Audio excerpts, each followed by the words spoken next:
Gandang umaga sa inyong lahat. Ako nga pala si Ethel May Sugabo nagmula sa Section 1.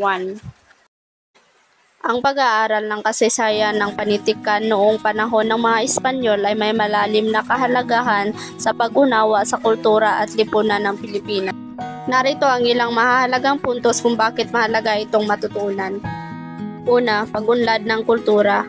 Ang panitikan noong panahon ng mga Espanyol ay nagpapakita ng mga impluwensya ng pananakop at kolonisasyon sa Pilipinas.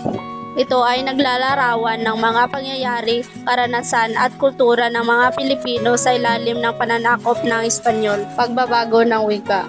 Sa panahon ng Espanyol, maraming salitang Espanyol ang napasok sa wikang Pilipino.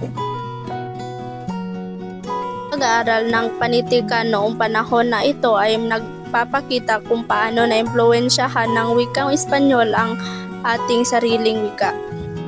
Pamana ng panitikan. Maraming panitikan mula sa panahon ng mga Espanyol ang nagturo sa atin ng mga aral at katotohanan tungkol sa kasaysayan ng Pilipinas. Ang akda tulad ng No Limitang Ire at El Filibusterismo ni Jose Rizal ay naglalarawan ng kalagayan ng bansa sa panahon ng kolonisasyon.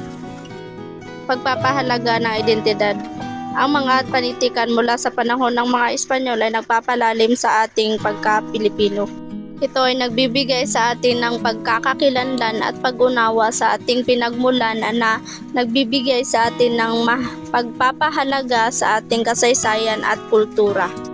Sa pangkalahatan, ang pag-aaral ng kasaysayan ng panitikan noong panahon ng mga Espanyol ay nagbibigay sa atin ng maraming aral at perspektibo sa pag-unlad ng ating bansa. Ito ay isang mahalagang bahagi ng ating kultura at kasaysayan na nagpapakita ng pagbabago at pag-usbong ng panitikan sa loob ng panahon at ng kolonisasyon.